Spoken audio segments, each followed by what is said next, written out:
All right, guys, we're live. We're back for another edition of Hold That Special. We're obviously going to be reviewing the fixtures over last weekend and a couple of the European fixtures that's happened this week as well. So yeah, man, let's get right into it. See, it's your boy Luke supporting Liverpool behind me. Margie, what are you telling me? All good, all good. Um, Bad on the football side. Bad weekend. Midweek was crazy. A lot of things happened. Champions League, obviously not involved, but I watched with a little side eye. Saw some teams do good, some teams mess up, some teams get screwed, but it wasn't us. But anyway, yeah, man, I'm a Chelsea fan. All good here. Got my ball in the front end zone, number 8. Yeah, he's great, and you hate bummies, and we out. We out here. Calm. All right, let's get right into it. Like, obviously, the first game was my team, Liverpool versus Man City. Obviously, I had to watch the game twice. I watched it live, and then I watched it in the highlights. And Doku didn't do shit to Trent. He didn't do shit. The only time that Trent got skipped past was once, literally once. Every other time that Doku was trying to beat man, Doku kept on cutting in and passing the ball. He didn't actually do anything. At first glance live, I actually thought he did get ripped. But when I watched the highlights again, he didn't do shit. Then I saw the highlights that was on Twitter as well, and he even confirmed that Doku didn't do shit. At one point, Doku switched from left to right to go up against Simicast because nothing was happening. Like throughout that game, for me, I felt like Liverpool's game plan, I understood it, but I felt like Liverpool should have performed better. In recent history, I get it. Like you haven't won at the Etihad in 8 years. City's obviously won at their ground for a year. Like I get it. Like you're not gonna go there gun ho, but in recent Man City and Liverpool clashes, you normally do go there gun ho. You normally go gun ho with them at Anfield. You normally play them at their game. And I always say this every single episode: if you attack Man City, they crumble. And I just felt like that day the agenda wasn't to attack, it was just to soak up as much pressure as possible and try play on a counter attack, or at least try play for a draw. And obviously evidently it did happen that way, but I just felt like if Liverpool played their actual proper game and not played tactically, I reckon we probably could have got something from that game. Because if you deep it, if Haaland was in the positions that Julian Alvarez was in and Doku was in, we would have lost that game easily, easily, because the chances that was falling at their feet, Don Dado would have scored those goals, and I wouldn't be talking here about okay, cool, it was a point well earned, or it was a point that we desperately needed if we wanted to remain in the title race. I'd be sitting here saying we got slapped. So for me, I felt like Liverpool should have played better. Jurgen Klopp should have believed in his team more. Not to say that he didn't, but I felt like he should have believed in his team more. And for me, I just felt like you know what Pep Guardiola and you know how City play. You need to be playing against them. You need to be attacking them. We've got the attacking players to do it. I'm not saying to do what Chelsea and Man City done the week before, but I felt like you need to be attacking them. City's defense was shocking. And there were signs in that game where they were crumbling. They didn't know what to do. And I felt like that's the right opportunity. We've got guys that are clinical, minus Darwin Nunes. We got guys that are clinical. We got guys that can create and open up space. And I just felt like we just didn't do enough. And that's probably the most disappointment out of everything from that game. Yeah, I'm happy we got the point because at the end of the day, all of our opening fixtures, most of our games have been against the top six. And most of the games we've either won or drawn, and we managed to remain in the top three. So most of these teams have to come to Anfield. So they're fucked when they do come to Anfield. So for me, I'm not even worried. Like at the end of the day, these are the games that you need to be either winning or drawing. You shouldn't be losing. And the fact that we're yet to lose, I'm happy about that because now we can take them to our ground and really get those 3 points. But I just felt like the match was there for us to win if we played the right game, and we just didn't do it, unfortunately. But am I proud of the boys? Yeah, I'm proud of the boys. I'm disappointed in Darwin Nunes. I felt like that match was a game of the difference between who has a world class striker and who doesn't. I felt like Haaland proved that he is the undefeated striker in the Premier League, and he proved that he can be silent all game and still know how to find the back of the net. And Darwin Nunes just proved that when it comes to the big games, or just when it comes to any type of games, he's probably not ready. He's probably not good enough to be leading the line. And that match proved it. I felt like Liverpool probably need to go out and sign a world class striker. I feel like for me, Darwin Nunes um, is similar to David Origi in a sense where David Origi is better coming off the bench. He's not a good player to start a full 90 with because he's inconsistent. And I feel like Darwin Nunes is literally the same. He's someone that can cause chaos. He's someone that can run in behind when you're getting to that 70th minute and you need someone to cause chaos. You need someone to draw out a defender into the channels. You need someone to run in behind. He's that guy that will always pose a threat in that situation, but he's not that guy to take a chance and score because he needs at least 5 to 10 chances to bag, and we don't need that. You know, that's fine if you're trying to challenge for the top four, but if you're trying to get to the next level and win the title, you don't need a striker that's like that. You need someone that will bag.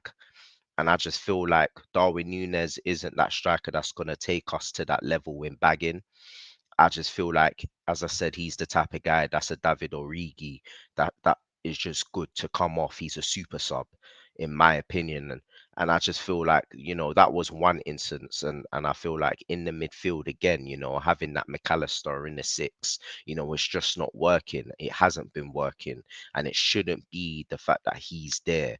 I feel like you've got other players who are athletic enough, who's built for that sixth position to allow McAllister to roam in the eight. You see it whenever it's international duties. You see that McAllister balls out in that eight with Lionel Messi. But when he's here, he's a shallow of his former self. He's voided of confidence. He gives the ball away. He's not able to run back and tackle. He doesn't have the pace of recovery. Why would you do that to him? He's on a high, but then, oh shit, I have to go back to club football. I'm gonna have to play six again. Then he's back to being on the low again. And I feel like that's the problem. So, that's just me. Like that's my viewpoint of the game. As again, as I said, I'm happy at the fact that we got the point away because a point in the Etihad is somewhat 3 points when you deep it because nobody can get 3 points at the Etihad. But I just feel like that game there was there for the taking if you played the rightful game that you normally do, and we just didn't, and that's my disappointment. But yeah, what was your thoughts, Margie? Um, I felt Liverpool got away with one, to be honest, in that game. I think they were poor compared to their normal selves. Um, I think C had the chances, as you said, and they didn't go to the main man. And the one chance that did, he bagged. In terms of the Trent versus Doku, I think Doku had him on ropes, but I just think Doku's decision making isn't the best. So I feel like when he did get past Trent, there was only one time where I saw where he actually put in a ball to the box that got to someone. and that was Julian Alvarez, and he just missed that shot completely. He didn't even hit the target, and you're told as a striker you need to hit the target, make the keeper work. And I think City will be disappointed that they didn't make the keeper work more, because I feel like they had a lot of the chances in the early on, and I think on another day if they had their shooting boots on, it would have could have been 2-3 nil by half time. But Liverpool stuck at it towards the end of the second half. I think they got back into the game and you started attacking them, and it led to the Trent chance. And I think you started to break down their defense, but I think it was a little too late on your side in terms of getting the win. I felt like you tried it too late down the line, and Trent had a lovely finish. I think defensively he wasn't that great that game, but going forward he was probably the best player on the pitch. I wouldn't call him man of the match per se. I think that was a bit biased, but I feel like going forward he was the catalyst for everything good that you were doing. And yeah, I just think it's a good point to have. But in the grand scheme of things, a point is never good in a title race versus Man City. If you have the opportunity to beat them, which I think Liverpool had, and I think Liverpool had the team to do it, you need to beat them. And even that doesn't matter home or away. I think people need to go into City games not scared of them. They've lost before. They're they're not undefeated. Um, there's only been one team that's been invincible. They've been telling us about it for the last 20 years. So we know that every team can get beat. So I think Liverpool have more than enough firepower to cause problems. And I think their defense is shaky at the moment.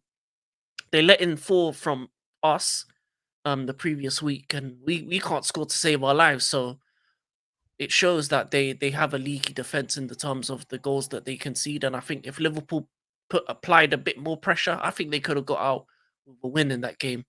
Um, but I think very lackluster in the first half. I think you let them have too much of a say of how the game was going.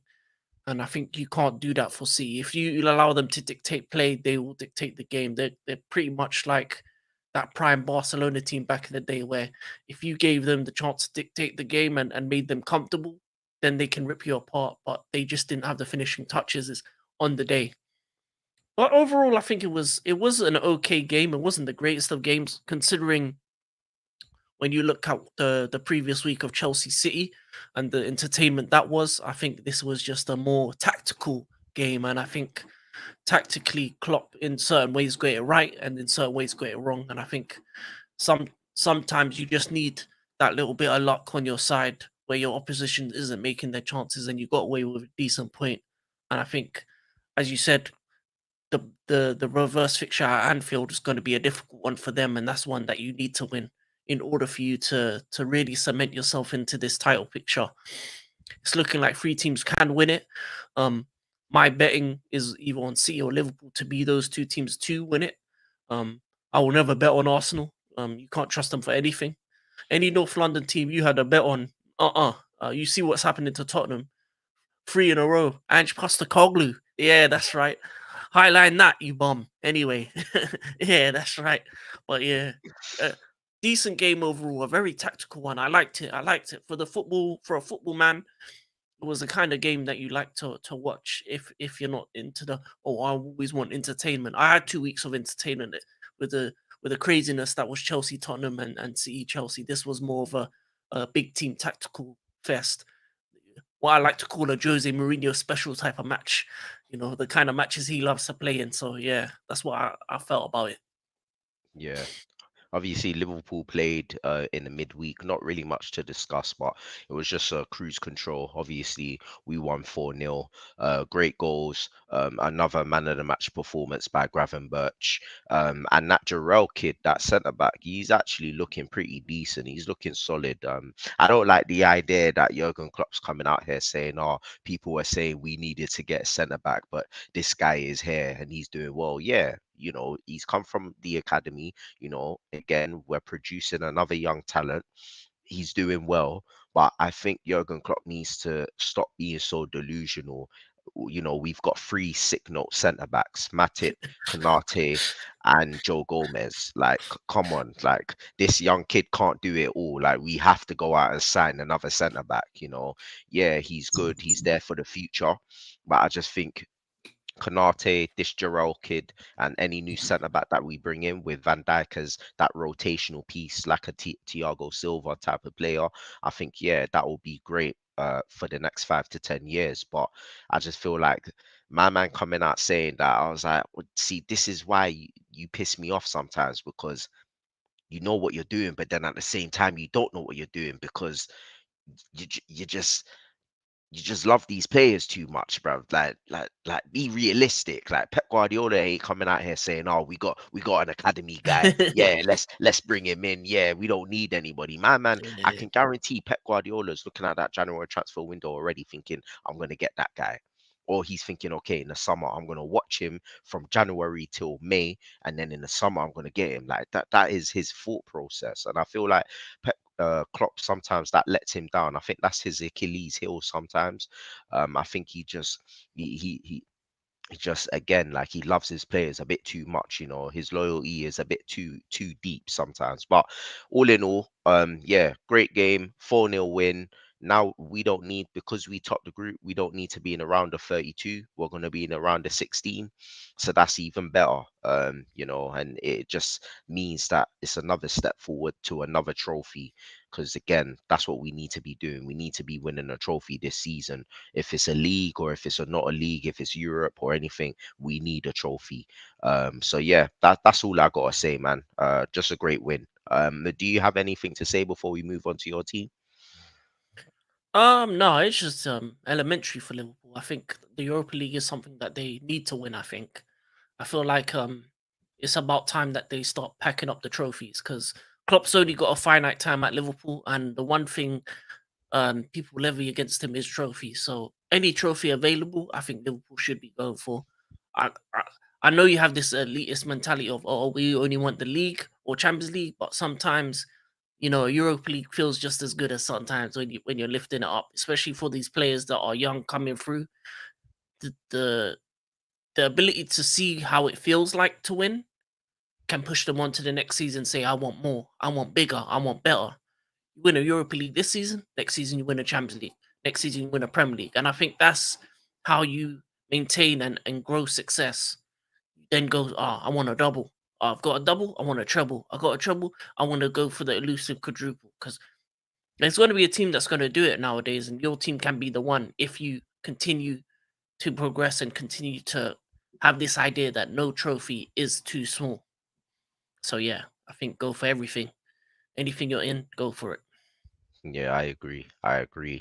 Speaking of trophies, obviously we come to your team, man. Like before I say my piece, obviously you rap on about your team. Like your team played against Newcastle last weekend, and I can't even say you got slapped because that's not even a correct word to use because it was an unfair advantage. Obviously, someone that's down to 10 men, sometimes you're gonna get slapped. It is what it is. But I think your team got wrongfully done by. I think before that Reece James red card was given, I believe Joe Linton should have got sent off for violent misconduct.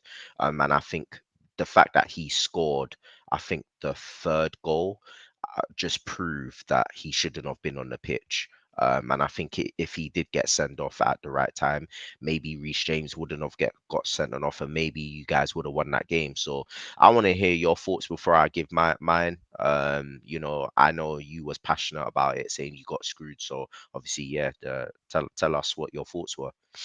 In terms of that, we did get screwed. He did try and clothesline a man, but I had time to think about it, and to be honest, I'm not gonna allow for referees to be the ones that dictate whether we win or lose. It should be down to us. And regardless of if you get your player sent off or if they get their player sent off, there's certain things you can't do. The first goal, horrible defending. There was only one player he was gonna pass to, and you let him wide open. Isaac through the middle, nice and easy. That was one of those FIFA goals on ultimate difficulty where your defense opens up wide, man. We bent over and we took it for that first one. Then, obviously, we come back and it's a shame because Sterling doesn't score free kicks often, and that was a beautiful free kick. But now we're gonna remember it for nothing because it didn't mean nothing. A goal that doesn't lead to a win or trophies don't mean anything. And how great that goal was, I can't even celebrate it. Raheem was terrible that game anyway. I don't care if he did that. He was terrible. The attack was terrible that game. Unbelievably bad. And the second half, we capitulated. I don't. It's like we reverted to the old mentality of last season. And even Poch said it after the game. For me, there is no instance where you can see two goals within a minute of each other. No instance. The second goal, we need to be better at defending these corners. We have a bunch of men that are 6 foot plus. I'm sorry, I know Newcastle's a big team, but they should not be getting free headers in any corner free kick or anything like that.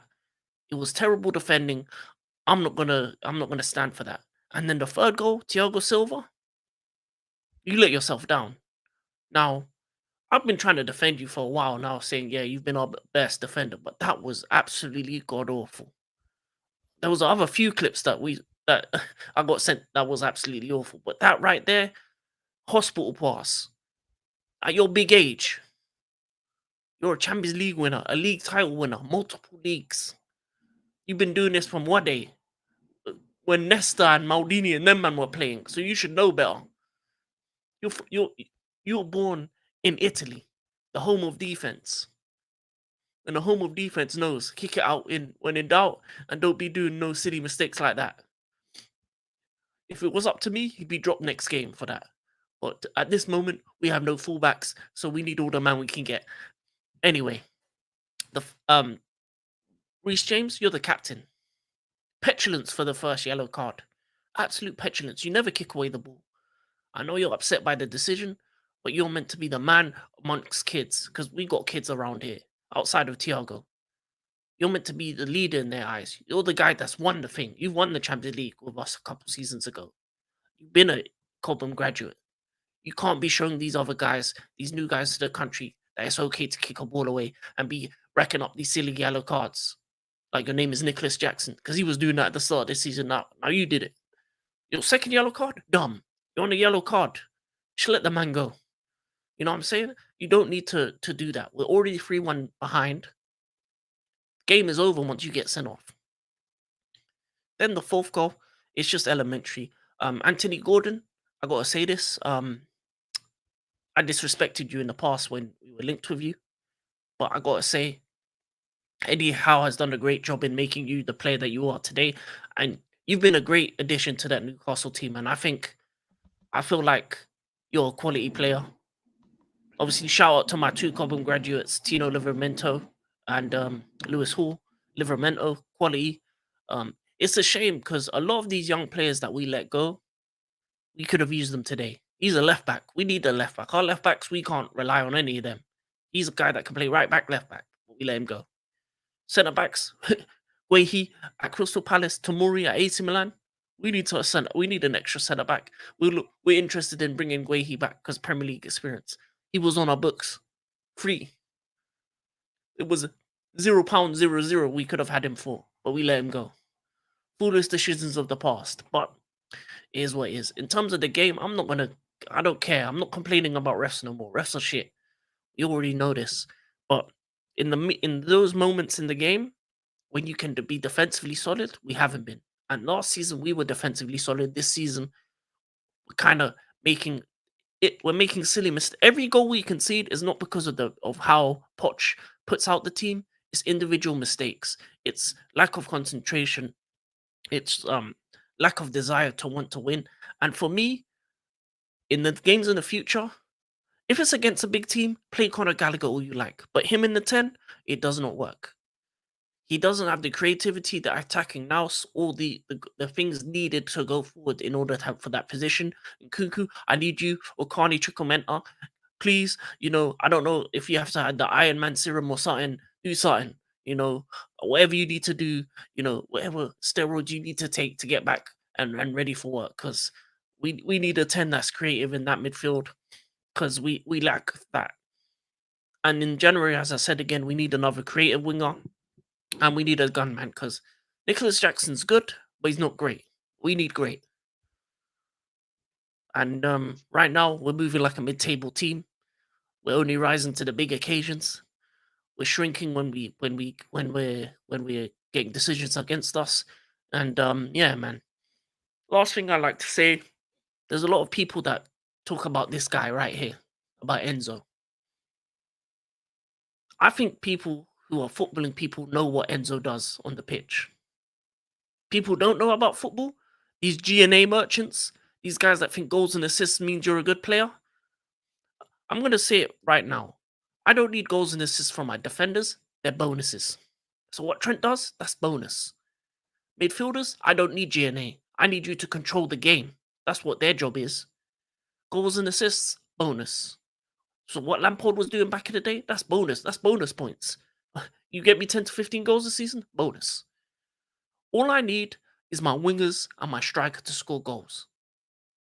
They need to be, as a unit, 60 to 70 goals over the course of the season. All of them together. And then you can pitch in 10 to 20, 30 goals from other sides of the pitch. Midfield, a midfielder or two, couple goals here or there, and a defender, a couple assists here or there. But this man here, he controls the game. He's one of the most progressive players in this game, and he's let down by his attackers. He facilitates. But every time he facilitates, they make a mistake after mistake going forward. So we need to build better around him. We ain't united out here. We're not going to disrespect our midfielders like they did Pogba. Because when Pogba was balling out, then when we're putting him next to old man Matic and bums, like Mr. Jesse Lingard doing up dances, routines and shit. Yeah? We need to put ballers around him. So I'm going to need this January. Bring me Osman, bring me Ivan Tony, bring me ballers. We're looking at wingers, Rafael Leao, that the Napoli kid. I don't care. Do a double raid Napoli, spend 500, another 500 mil. I don't care. Piss everyone off. But we need attackers that allow this guy to flourish. Because his level is on another level. And our attackers can't understand what he's gonna do. Yeah? And I'm tired of this GNA generation. Because so many ballers would be getting disrespected right now if we were in this era. You'd be looking at Xavi and Iniesta like bums. But they're two of the greatest midfielders of all time. So I'm gonna need you to understand football and understand GNA isn't everything. And all these other crappy stats, I don't care. What I see with my eyes, I see a baller right here. When I look at Conor Gallagher, I see a bum. A bum that can come off the bench, but a bum. So stop saying he's our best midfielder. You joke, man. Yeah? We know the quality. 100 million worth quality here. And in Casado as well.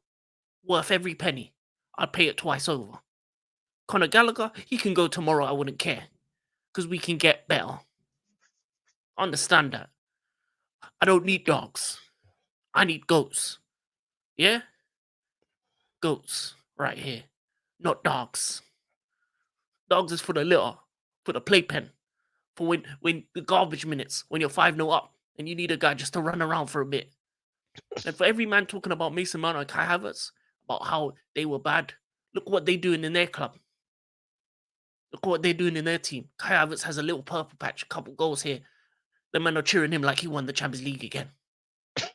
Mason Mount, he's out injured, and no Man United fan is saying, "Oh, we need him back."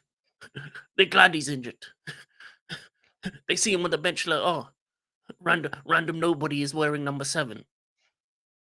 Yeah, disrespecting that number. Thank you, United. Thank you, Arsenal, for the money. Yeah, we out. And that's what I got to say about that. Yeah, yeah. Like I watched the game and your defense was just all over the place, and Yeah, in trouble. Thia- Thiago Silva was just a catalyst for everything that was bad about that whole game. Too many guys were running in behind him.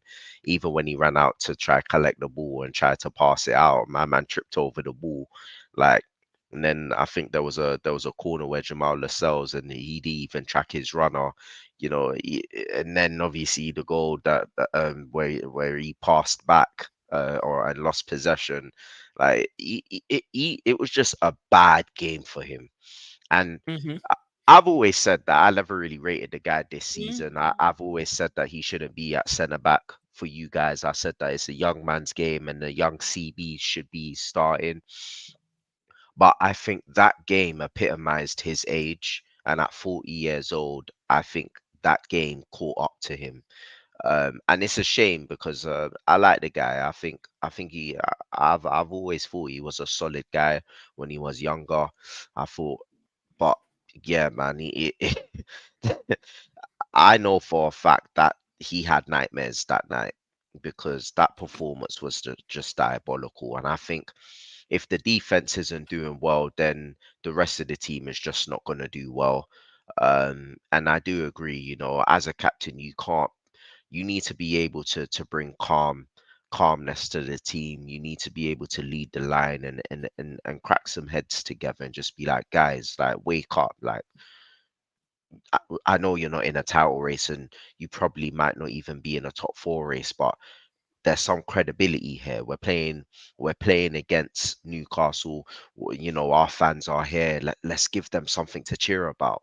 And the fact that he did that, as I said, yeah, you guys did get screwed. And again, like if Joe Linton didn't get on the pitch, maybe you could have salvaged something. But I think if we're just thinking of face value and what happened in the game, Reece James ruined it for you guys as well. I'll be real. You guys did he ruined it. And it's funny because Reece James has spent more time either being suspended or injured. Like he hasn't actually led the club. He hasn't had a consistent run of 3 games at least, and the fact that he drew that game against Liverpool and posted a picture saying new era, and my man still hasn't even had a consistent run of games, he should feel embarrassed. When my star boy out here is delivering GNA on a daily basis, yeah, like his name should even be next to my star boy's name. He's not. He should even be compared to him. I'm sick and tired of this comparison. Like it's actually a disgrace to Trent's name that he is being named next to him. He's not even number one. If anything, Reece James can be number two, but he's definitely ain't number one, and I'm sick and tired of it, bro.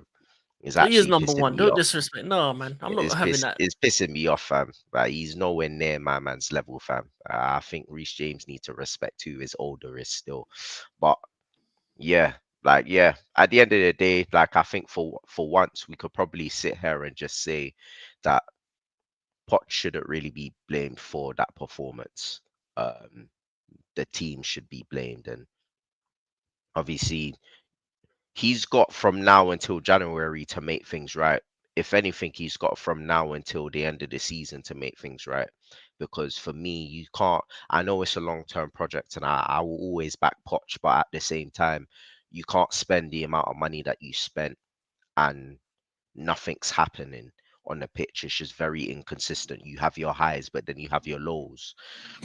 I feel like he needs to go out and spend. And even if Bowley's like, I'm not gonna spend because I feel like FFP are gonna be on my arse, then okay, cool. Then Poch needs to do something between now and the end of the season to prove that he deserves to manage Chelsea. Because I do feel like the games that Chelsea have played, they've shown that there's talent there. And they've shown that they can dominate any team that they play against. So it's not a matter of they don't have the players, or it's not even a matter of Poch doesn't know what he's doing. I just want to know what he's saying to these guys to keep them motivated. Do you know what I mean? Like you have the likes of Klopp, you have the likes of Pep that will always keep their players motivated and hungry all the time.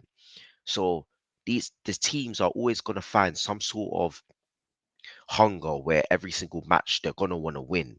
Every single match they're gonna want to try, even if they're losing. You know that Liverpool might scrape a draw, or they might scrape a win, or City might scrape a draw or scrape a win. But when you look at Chelsea, it's so inconsistent. You sort of want to know what he's actually saying to them before or during half time to try and get that motivation because as I said, in most matches that we've seen them play, Chelsea have bossed and played fantastic football. And the only thing that's missing is the clinical edge. So, yeah, we say it's a long term project, but is it really though? If you guys are going into games playing the football that you're playing, then surely it's not a long-term project. Surely, yeah, you're missing a key ingredient in terms of a striker. But is this the right manager to lead this team to where it needs to be? Like, think of it as if you had a different manager, a more attacking style manager, would it be the case that they would get the best out of the current crop that they have? Do you get what I'm saying? Like, because it will be different if it was like Chelsea was inconsistent, but they weren't playing the football that they were playing. But the fact that we're seeing the style of play and they're bossing it and they're creating chances, to me, as I said, it just feels like Poch might not be the right guy to take them to where they need to be. I don't know. Maybe it's just me. Maybe you might think differently, but that's what I'm just gonna close with anyway. For me, I just feel like we probably should give him from now until the summer transfer window, or from now until the end of the season, because I feel like there might be other managers out there. Hell, even like a Zidane. You guys got a French contingent already. Like, why not bring a Zidane in there who's a winner, who actually knows how to win, and has his French people there, so he'll know how to get the best out of them, especially in Cuckoo. I don't know. I don't know. Like, I'm starting to doubt Poch a little bit. But that's just my opinion. Obviously, we'll move on to Newcastle. But do you have anything to say about that, Margie, before you talk about the Newcastle game? Because obviously, Yeah, I didn't watch the yeah, CL game anyway. yeah. In terms of Poch, I think he's right for what we need now. He can. He's the basically he's pretty much we're the team that was Tottenham was when he first initially got there. A very young team that just needs help to grow. But I feel like in this day and age, the league is so competitive that you need a bit of experience, and I'm talking about Premier experience. I think that's what we lack. A lot of these guys that we have off the bench or in around the squad is a lack of Premier experience, and I think we live in a Premier League era where injuries are happening a lot. Like there's been points in the season where we've had 12 men out. There's been points in the even right now, we have all four of our fullbacks out for one reason or another. Obviously, one is for a silly reason, but a couple injuries, a couple whatnot. So I think in terms of the injury list is unprecedented in terms of how it is among all football, which has been a big problem. And the other thing is you need Prem experience. You need guys that been there, done that in the Prem. And a lot of the players we brought in haven't got that experience. If you look at the defense, maybe one or two, maybe like out of that have that kind of Prem experience. Chilwell was out, so he's not available for Prem experience. Cucurella only two, 3 seasons. Then you look at the midfield, a lot of them haven't got that Prem experience really outside of Conor Gallagher. That's why he's relishing the challenge of it. But you can get better versions of that. So for me, I think we need to I understand we're doing all this under 25 thing, but I think we need 3 man between the ages of 25 to like 24 to 28 in certain positions. I think we need 24 to 28-year olds with Premier experience, a centre back, a winger, and a real gunman striker, whether it be Premier experience or not for the striker, just a gunman. So for me, if it was up to me, I would go for Ivan Tony. I'd get a winger that has Premier experience. So I'd be looking at like a even with a Pedro Neto who's shown that you can actually do it in the league. Someone who's shown that they can do it in the league. And then a centre back like a Guehi. Bring Guehi back. I think he'd be perfect for us. Because we're too reliant on Thiago Silva and we need someone to bridge that gap kind of thing. Because we've got a lot of young centre backs that are learning their trade, but we need just like that middle gap kind of player that's been there for a couple seasons, earned his craft. Even if you look at the random names like a Lewis Dunk or someone like that kind of thing, where he's not the biggest name, but he just adds to the kind of culture in terms of he's been around the Prem, he's been around this and that, and just adds a different kind of flair to it because it just feels like a under 25 club kind of thing. It feels like it's a doesn't feel like it's a men's team at the moment. And a lot of the things that we do in terms of the mistakes and in terms of the lacks of concentration and stuff like that, it just feels like what our under 21 team would do, kind of thing. And that's what it feels like. I think we're 2, 3 years away from seeing this team at its best. But just to bridge the gap, we need a couple guys in there that's been there, done that. Even in the coaching staff, I think you can look at former Prem legends to bring back. I think we should look at our the likes of the Lampard Terrys and tell them to come back round. You know what I mean? And have them in and around the squad just to give them bits of experience and stuff like that. Because any kind of level of knowledge for these young guys is what they need. And I think they're listening to Poch, they're playing his style. I just think certain man can't do it. And especially in the attacking sense. Outside of Palmer and sometimes Sterling when he wants to play, our attackers haven't been to that level, and I think some of them need to go out on loan, and we need to bring attackers in that have that ounce of what it takes to be a Premier League attacker. So yeah, I think it's a more player thing than the manager, and it's more of the ownership because they need to change their ideas. Of it doesn't have to be under 25 every time. You can buy between 25 to 30 and get guys that are ready now, kind of thing. Mm, It's all good yeah, for the future, but we need for the now, and the now needs us to get into Europe minimum, right?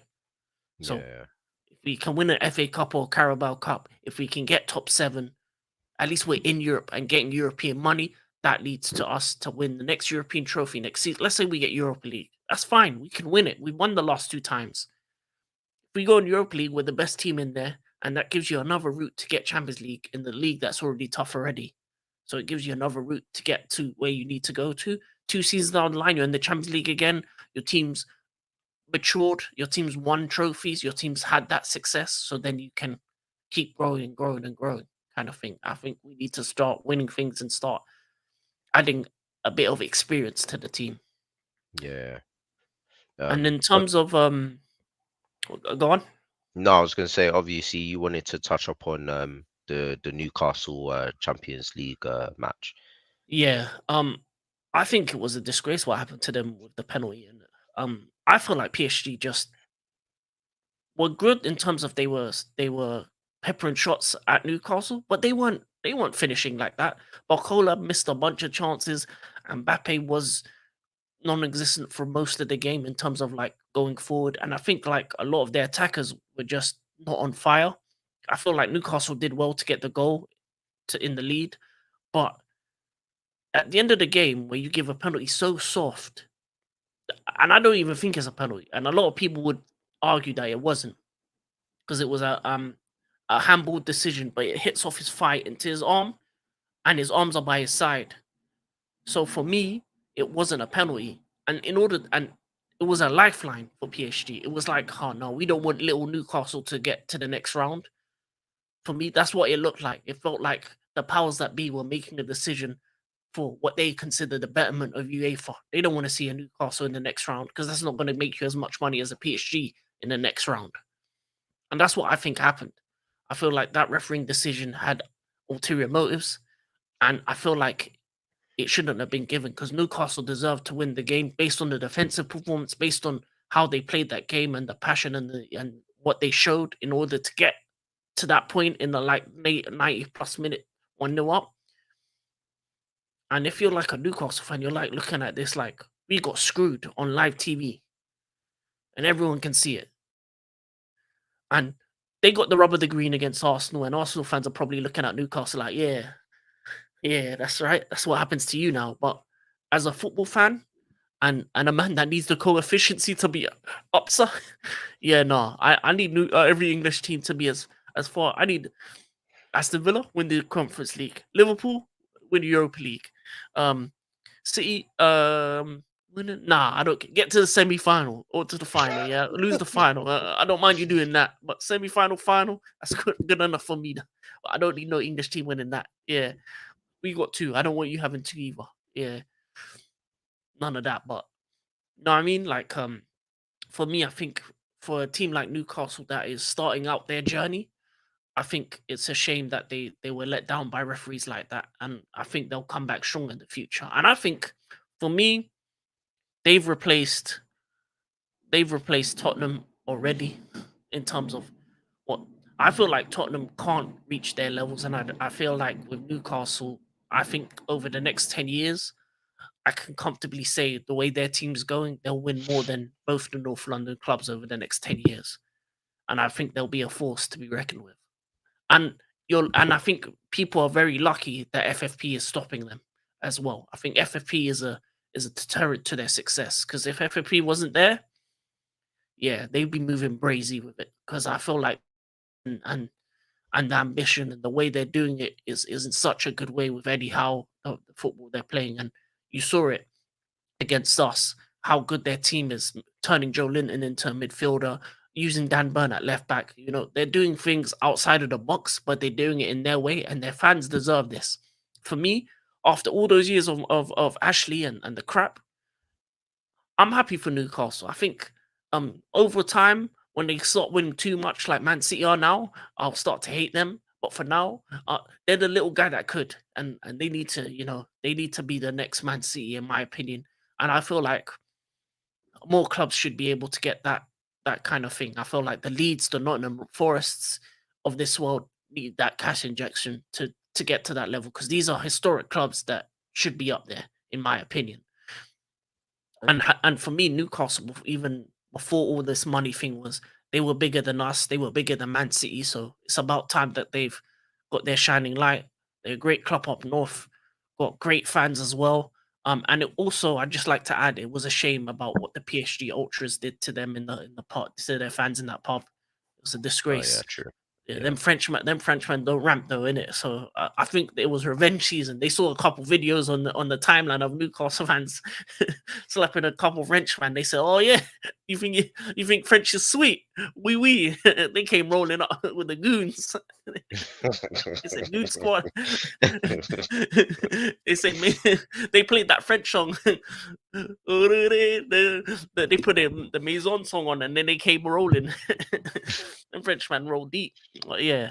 No, on a serious note, yeah, I think it's a shame. Yeah, Newcastle. Your future's bright. Your future's bright. I would say that. I think it's shown. Yeah. All right, yeah, the last game, obviously, I'll discuss both in one, because it literally was a tale of two games, and that's Manchester United versus Everton, and then Manchester United versus Galatasaray. Obviously, as I said, it was a game of two. Normally, it would be a game of two halves, but essentially, both games were a game of two halves. You got one game with Manchester United versus Everton where they showed their creativity, they showed their attacking prowess. I think in the first couple minutes, like minute one or minute two of Garnacho scoring that worldie goal, it just pretty much set the tone for Manchester United in that game against Everton. Obviously, granted, Everton are a wounded animal at the moment with those point deductions, but let's not discredit Manchester United's win. It was a good win, and we saw what Eric Ten Hag is trying to do in terms of the football being played, and it was a great game. And it was a good game if Anthony Martial and Rashford both score in the same game. Do you know what I mean? Like, and we've said, Garnacho is their star boy. We said that Garnacho is their best player and he should be playing every single week, and it's showing. He scored against Everton, he scored against Galatasaray, and he's been performing, and he's probably been the only person that's actually trying to do something in every single game. And sometimes you need that. You need that one player to just take the game by the scruff of the neck and actually try to do something, try to bring some sort of confidence within the whole team. And it was a great game. It was a great game from a United perspective. I don't agree with Ganacho doing that celebration, though. I feel like, yeah, I know Ronaldo is your idol, but sometimes you need to break out from that. You need to be your own person. That goal epitomized a worthy celebration for you to mark on your own territory, and for you to do a Ronaldo celebration. It was like, really, like, you're moving Nike, bro. Like, you're literally moving Nike. But besides that, I thought, yeah, the game was a good game. And then, United are on a high. They got the 3 points. So, like, yeah, they're up at seventh or sixth in the table. And they're like, yeah, Galatasaray is coming now. We need to go and get the win to at least stand within a chance of being in the Europa League. And boy, when I tell you, yeah, that game was meme worthy. Besides the third goal that Galatasaray scored, because I hear what people are saying, like he should have got beat at his near post, but that was a ferocious shot. Like he hit that with venom. So there was no hope of him even trying to get there because that was a powerful shot. But the free kicks that Ziyech scored, both of those free kicks were soft. It wasn't even one of those strong hit free kicks, especially the first goal. Like they were soft free kicks. For my man to let those two in, like what? First off, the first free kick, you move to your left. Why would you move to your left when the wall had it covered? Surely you'll be focusing on the right because the wall has it covered. And if the wall does its job and jumps, then he's not going to go to the left. But the fact that my man shimmied to the left and realized that the ball was going to his right, he still could have saved it. Even when he shimmied over to the left, he could have saved it, but he didn't. And then the second goal, the ball went underneath him. What? Is this guy okay? Is he actually okay? That whole game was laughable. And to be honest, that whole game epitomized United's inconsistent form this season. And I saw a stat which baffles me that Hoyland is the top goal scorer in the UCL, but he hasn't scored a single goal in the Prem. And then Onana is joint clean sheet in the Prem, but has conceded the most goals in the CL. Do you know how mad that stat is? Like for me, that whole table, their group, United should have won, at least come second. The old United probably would have won the group, but you should have at least come second. There's no way a Copenhagen or a Galatasaray, no disrespect to them, but there's no way that them man should be ahead of you. There's just no way. But the fact that you're last and you're not even going to go in the Europa League just goes to show that you shouldn't have finished in the top four last season. You're not ready. Your club's not ready. Your players not ready, and evidently your manager's not ready. That whole match was laughable, considering you dominated the Everton game, to go into this game and knowing what your job was supposed to be and you bottled it. Granted, in terms of your attacking play was good against Galatasaray, but your attacking play got let down because your defense and your goalkeeper didn't know what the task was. And they failed at their task. And I feel like that's the problem. It's a bunch of individuals not playing as a cohesive unit, not playing together. It's a bunch of individuals. And United have always been a bunch of individuals. They haven't played like a team since Alex Ferguson's been there. And that is their problem. They can have the world class goals, they can have the individual brilliance, but sometimes you need your team to come together as a cohesive unit and actually learn the basics and win a football match. And until that happens, they will always have inconsistent matches. But you know what? On a more personal note, I want United to win their next games because you got Liverpool in December. You got Liverpool in, I believe, 2 weeks' time, I think, 3 weeks' time. So I need you to win your games so that you can play against my team and we can show you how it's done. And I want another beating. I want another beating so that pressure will pile up on Ten Hag and then we can say goodbye. Liverpool again sacked another manager. That's what I want to happen. So you know what? On a more personal note, I need you guys to win. I need your bum asses to win, so that can happen. Anyway, I see your boy Ziyech, a former Chelsea player, come back to haunt Manchester United again. You know, I see that smile beaming. You know, you've been sending me images and videos all this week since that match, fam. I know you got a lot to say, so you say what you gotta say, fam. First I'm gonna be serious about the game against Everton. Um, yeah, no, it was a great game against Everton. Garnacho with an absolutely amazing goal out of this world. I need people to stop saying it's the best goal in Premier League history. I mean, it's Everton away on a random weekday. Come on, to be honest, to have the confidence to do that, he's going to be something special. So I think if he's smart, he'd leave United sooner rather than later because I don't think he's going to reach the levels he needs to at that club. And yeah, penalty for Rashford, and then a nice finish for Marshall. So good win, good win. And the thing is, they've been one of the most informed teams in the Premier League, which is weird considering how bad they've been playing.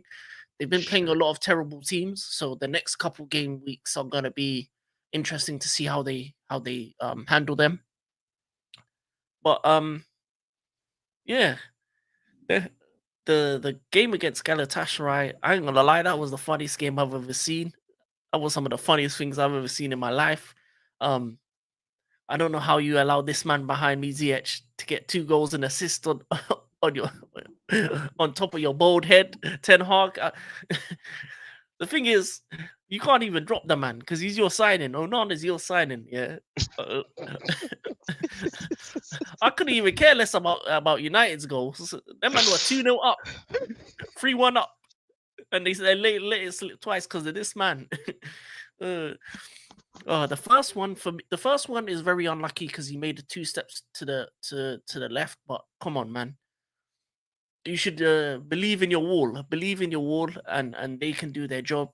And to be honest, the other players in the pitch, how are you not noticing that there are 2 men on the end of your wall, and you're not standing behind them or letting them do that?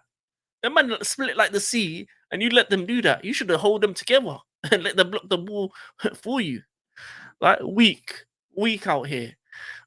So the first one, I'm gonna say it's an overall, wall and goalkeeper mistake. The second one, uh, that was like that American sweet Butterfingers. That's what that was. There's no way to make that look even nice. I don't know how you could call yourself a goalkeeper if you're doing a mistake like that. That was terrible. Fam. That was oh my god. No, there's nothing you can tell me about that should have been a goal from that position. Ziyech was like, "What the hell happened there? I'll take it. Second goal."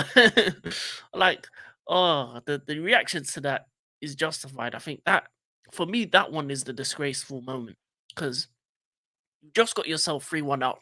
Obviously, you had a bad moment with the first goal. Your wall could have maybe helped you better. You could have been more forceful with the wall in terms of moving players around. But that one is just you passed it into your own net with your hands. That's what you did. And the third one, I'm not going to blame you for the third one. That was just the fact of the matter is you could have lost that game 3-1 and we would have been okay with that because that third goal right there, that was a banger. That was a banger. That's not savable by anyone. You couldn't put the best goalkeeper the way he touched that and tucked you in like that. I mean, he put you to sleep. Obviously, um, for United, that was not what they needed. They needed to win that game. Um, there's still a possibility of Europa League. There's still a possibility of Champions League, but they got to go to Bayern. They got to face Bayern. They got to face them Germans over there. And Kane. Yeah. Well, he might be on the bench because them man there, yeah, they're already through. So they might put on the second team and still win. So they're not gonna put on Kane, they're gonna put on that tell you and stuff like that. Sane and Sane and Nabry's gonna be on the bench watching like this. While it's 5-0 to Bayern. uh, nah, the fact of the matter is, Onana.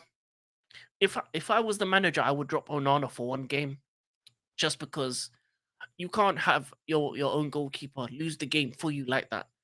The thing about that game was the defense was great, the midfield was good, the goals that you scored that game were absolutely amazing. Like going forward, you were fine, but two mistakes from you can afford one mistake from the goalie. One mistake is fine, you know. Goalies make mistakes, but two, and the second one being that bad, uh uh that's what the backup goalie's there for. Put on that Turkish suit. Got wrapped up by Turkey, so you might as well put the Turkish suit on and play him next game, because it doesn't matter how big the game is. Aldana needs to get out the limelight, because after a game like that, that can dent your confidence, and sometimes you just need a little break. Give him a little break. Say, listen, you're the keeper of our future. On the ball, I mean, I remember him man did a pirouette and pinged the ball. I was like, wow, this is a goalkeeper. He's good with his feet. But the fact of the matter is, he's the only one good with his feet. So if anything, I've got some advice. I think this would really help. I think you need to convert Onana to a midfielder, because I think he'd be better than Amrabat and your bums in midfield. That's what I think. Amrabat is a bum. It's true. Yeah. So Onana, do the right thing, convert to midfield, and yeah. And when you're thinking about African Cup of Nations and wanting to play for your team, go get yourself a little holiday away from Man United, because let's be honest, that place right there is bad vibes right now. It's bad vibes. It's bad vibes and poor football. And Inter Onana wasn't making mistakes like that. Inter Onana was out here balling in the Champions League final. Man United Onana's putting it in the back of his own net. Some people saying it's match fixing. Man said he had a couple bets back home in Africa. It's possible. It wouldn't surprise me. Them and they're done Uh, worse. 4-9 and that. but, yeah.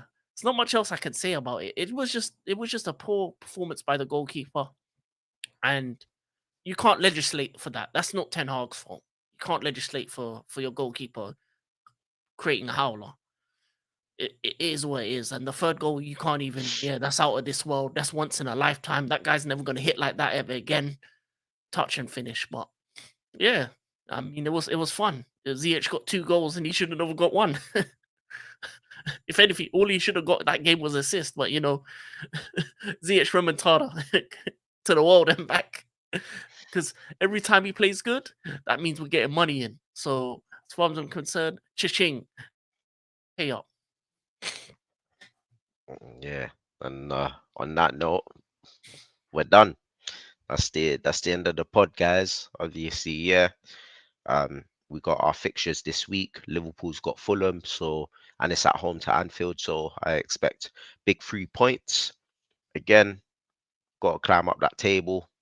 Don't really expect Tottenham to go to the Etihad and beat Man City. I know that's not going to happen. And obviously, Wolves have got Arsenal, but Arsenal's at home to the Emirates. So stranger things has happened. So that's a possibility. But I know Tottenham's just going to get slapped. So yeah, I just expect certain positions to be changing in the top three this weekend. But yeah, all I expect is 3 points and 3 point only from my team. Anything for you to say to close, Margie? I mean, we got Brighton at home. I expect us to get packed out by them. By Matoma and them, man. We got no fullbacks, so we're gonna be doing 4 centre backs like we're prime Man City, but we ain't Man City. That's what we're gonna be doing. The sassy right back, Levi Colwell left back, has to be done. If anything, just pack out the whole team with 6 foot plus man and just play bully ball. Let's play Stoke City style, front to back. Yeah, no remorse. Just punch the man up, yeah, because them Brighton guys are small and nippy. That's all I want. I want violence. Couple red cards, a couple celebratoires, 1-1. But in all honesty, we're gonna get packed out. Matoma's gonna get a hat trick. Solly March is gonna get double, and De Zerbi's gonna be doing these slides at the end of the game. Anyway, it's gonna be a long weekend. But something great happened over the last weekend. CM Punk is back, so I don't care. Yeah, fun football. I got wrestling, I got UFC, Formula One's finished, and I got NBA. You know what I'm saying? I'm watching other sports, but don't disrespect Enzo though. Yeah, that's all I got to say. I'm at Sports the World and back. I'll be back on football next season. Don't worry. Uh, but hold that United, hold that Newcastle. It was it's a slight hold that you drew, but still hold that to my team. Got packed out by Newcastle, and yeah, hold that to all the losers out there that lost over the course of the Champions League and are knocked out of the competition, and teams that like United are probably not even going to make Europa League. Yeah, bummy ass teams out here. Yeah, and we move. It's been another great episode. This is Foosball. Reece James over Trent always. I don't care. Ben Chilwell over Robertson. And we out. This guy's just chatting bare shit, bro. We out, baby. Peace. Peace.